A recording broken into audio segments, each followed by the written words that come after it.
আসসালামু আলাইকুম। দুপুরবেলা এখন বাজে একটা। আমি রান্না করতে চলে আসলাম। কালকের তরকারি কিছু আছে ভাই বোনেরা, তা আমি আজকে ভাবলাম একটু ডাল রান্না করি। একটু ডাল রান্না করব, ফ্রিজে কালকের তরকারি আছে। আর এই যে পাঙ্গাস মাছ ভুনা করব আজকে।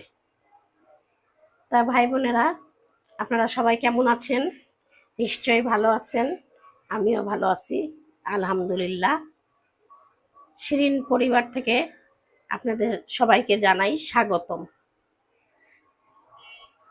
রমজান মাসে স্বাগতম। আপনারা ভালো থাকেন সবাই। আমি এই ডালটা সিদ্ধ হোক, পরে আপনাদেরকে আবার দেখাই।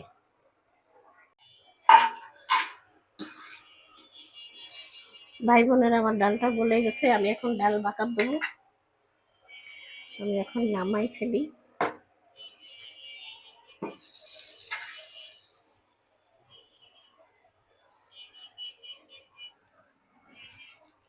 আমি ডাল বাকারের জন্য দিয়ে দিছি মরিচ, শুকনা মরিচ, কাঁচা মরিচ দিই নাই।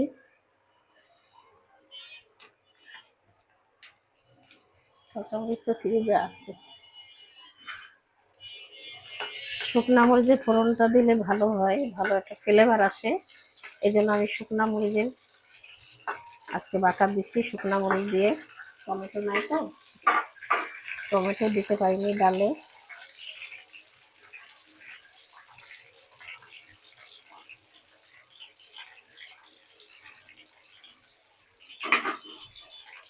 আর মাছটাই আমি হলদি লবণ মাখায় রাখছি। এই যে মাছটাও ভাজবো এই কড়াইতে। ডালটা বাকার দিয়ে নিয়ে আগে, তারপরে মাছটা ভেজে আমি মাছটা চড়াবো।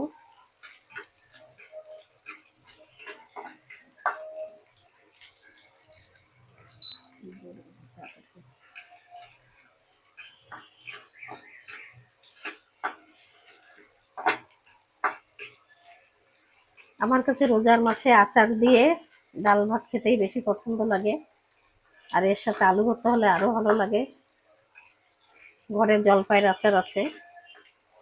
একটু আচার আর একটু ডাল আর একটু অল্প একটু তরকারি নিলেই খাওয়া হয়ে যায় ভাত।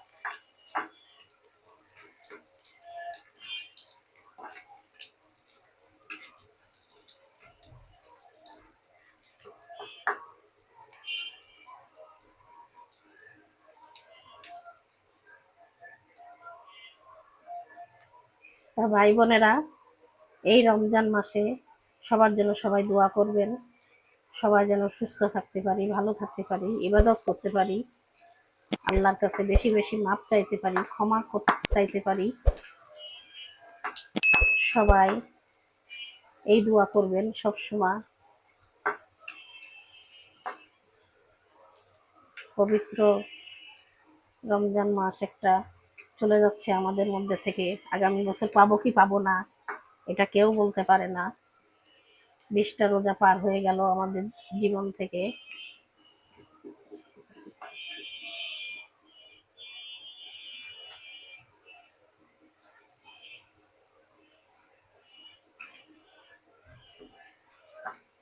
আমি কিন্তু ডাল চড়াই দিয়ে নামাজটা পড়ে নিছি এই ফাঁকে।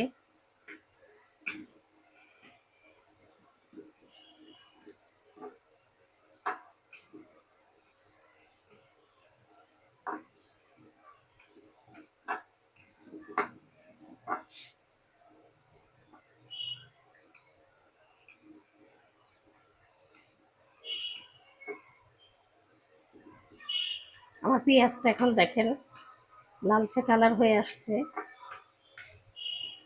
আমি এখন ডালের মধ্যে দিয়ে দেবো।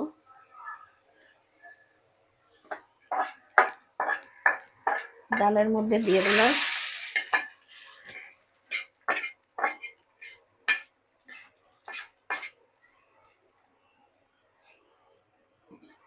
আমি এখন মাছ ভেজে তরকারিটা চড়াবো। দেখেন, টমেটো থাকলে ডালটা আরো সুন্দর হতো। বাবা, কমাই দি, বেশি হয়ে গেছে।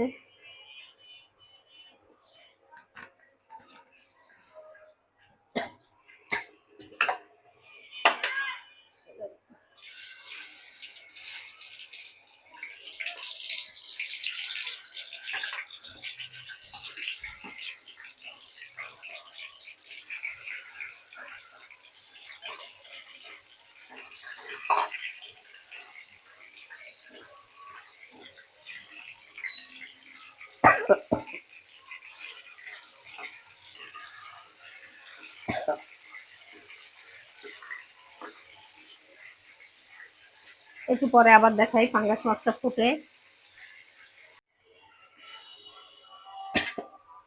ভাই বোনেরা, এই যে পাঙ্গাস মাছটা অনেক ফুটছিল, ছিটাচ্ছিল, এই জন্য আমি করে দিছি, নামাই ফেলছি, বেশি ভাজি নাই।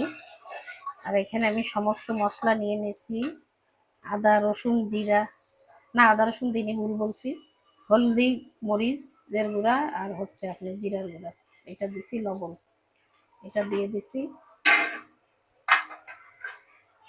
আমি এখন তারপর পেঁয়াজটা দিয়ে দিছি। মাছগুলো খুব ফুটছিল আর আমার এই চুলার পাশে তেল ছিটছিল, এই জন্য আমি অফ করে দিছি। আমি এখন এই যে পানি দিয়ে দিলাম, মশলা মাখানো পানিগুলো।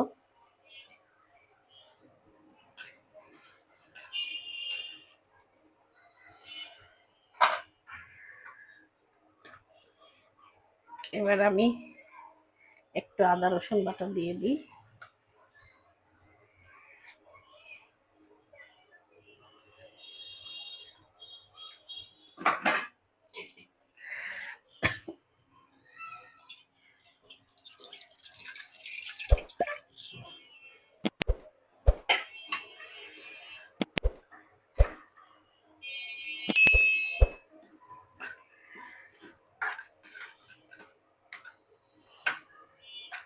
আমি এটা একটু কষাই নিই।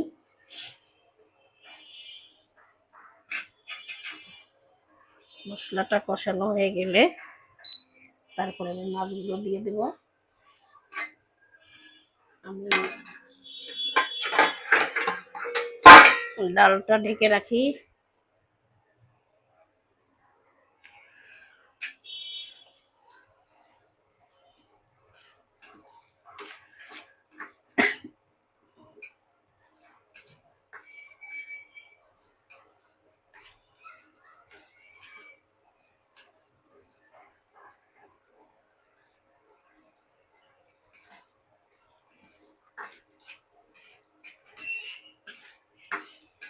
পাঙ্গাস মাছে সবসময় আপনারা একটু জিরা দিবেন, জিরা দিলে পাঙ্গাস মাছটা গন্ধ লাগে না। একটু জিরার গুঁড়া দিয়ে দিবেন, আমি জিরার গুঁড়া দিয়ে দিছি, একটু একটু আদা রসুন বাটা আর একটু জিরার গুঁড়া দিছি, এই জন্য আর গন্ধ লাগবে না।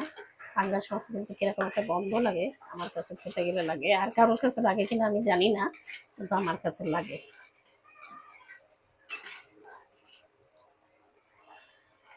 আমি এখন মাছটা এর মধ্যে দিয়ে একটু কষাই নিব, যেহেতু আমি ভাজতে পারি নাই, একটু মাছগুলো কষাই নিই, বেশি ভাজতে পারি নাই, ফটফট করছিল, তেল ছিটে আসছিল, এই জন্য আমি ভাজা বন্ধ করে দিয়েছিলাম, উঠাই নিয়েছিলাম তাড়াতাড়ি। একটু কষাই নিই মশলার মধ্যে, তাহলে আর গন্ধটা লাগবে না।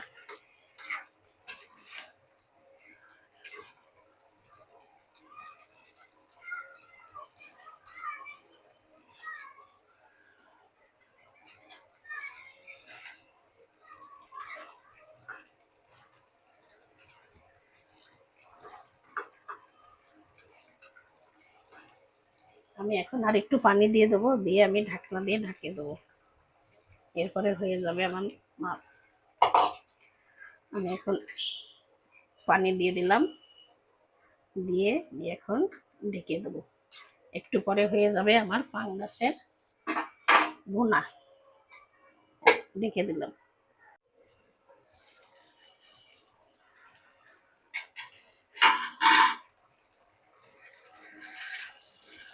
লেগে গেছে তলায়। তা ভাই বোনেরা, আমার মাছের তরকারি হয়ে গেছে, আমি এতটুকুই ঝোল রাখবো। তো হয়ে গেল আমার পাঙ্গাস মাছ ভুনা, আর হচ্ছে ডাল। আমি এটা নামিয়ে ফেলি, এই যে নামিয়ে ফেললাম। তা আপনাদের কাছে যদি ভালো লাগে থাকে তাহলে লাইক কমেন্ট শেয়ার করেন, আমার পাশে থাকেন। আমি এখানেই শেষ করলাম। আল্লাহ হাফেজ।